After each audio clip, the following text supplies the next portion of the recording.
If you're dealing with joint pain, chronic stiffness, or that nagging soreness that seems to linger longer than it used to, I want to start today by saying something you may not hear very often. You are not doing anything wrong. In fact, you're likely doing exactly what most of us were taught to do.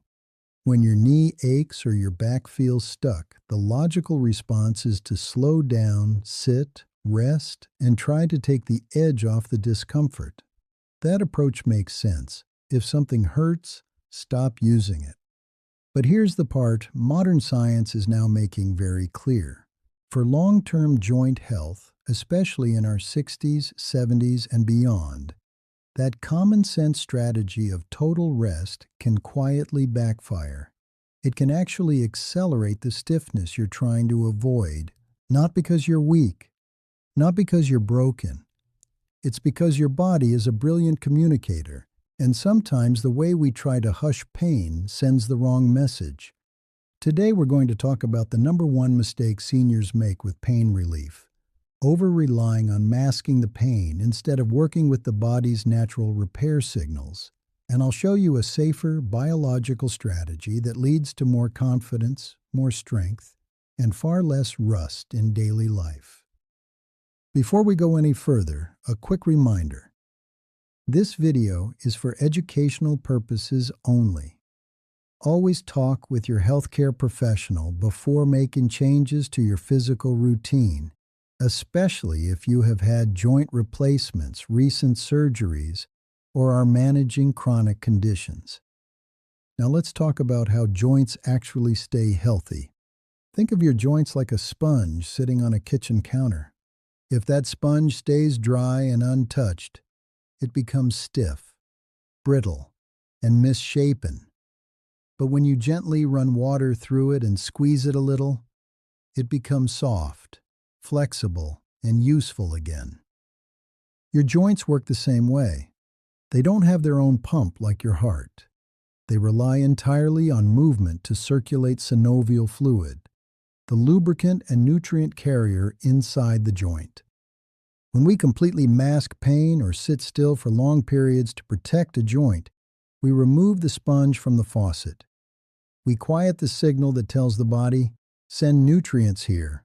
We're using this tissue." Over time, this creates what I call biological debt. You get short-term relief, but you lose a little resilience tomorrow. This leads us to something called the atrophy loop. It's quiet, it's slow, and it's very common. Pain leads to less movement.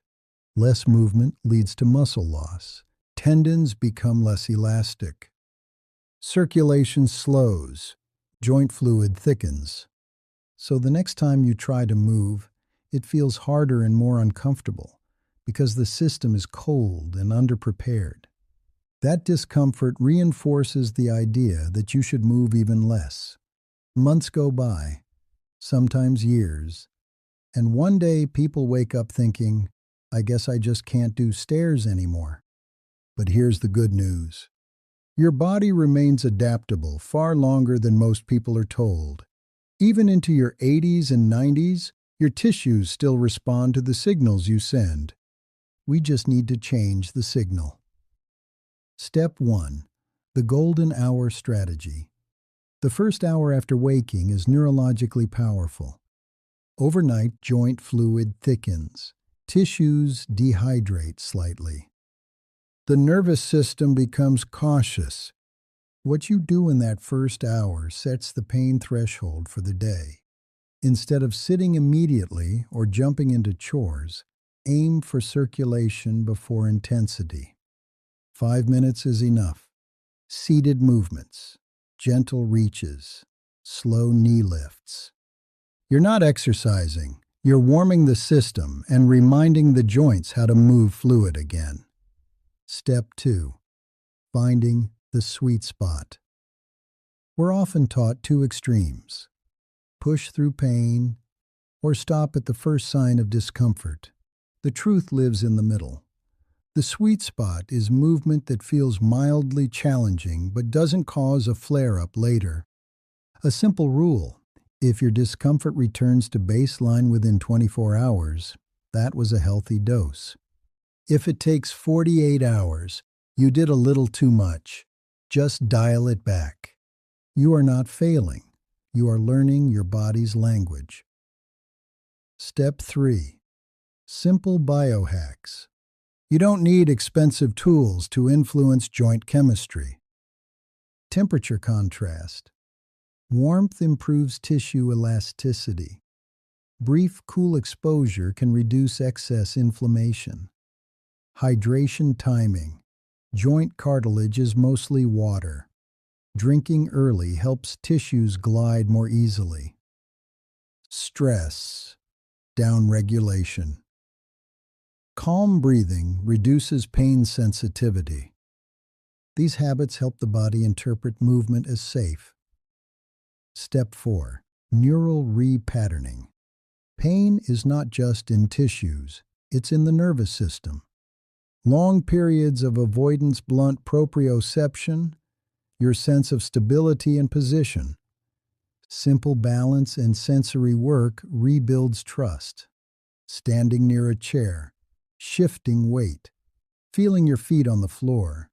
These aren't exercises, they're neural education. Pain is not a signal to stop living your life. It's a request for better information. Passive masking quiets the signal.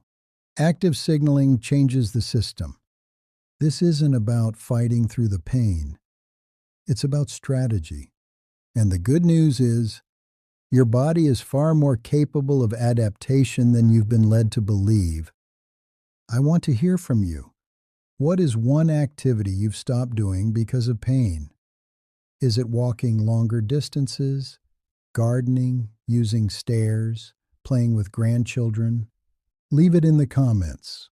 If you found this explanation helpful, consider subscribing for more calm, easy-to-understand information about pain and movement after 60.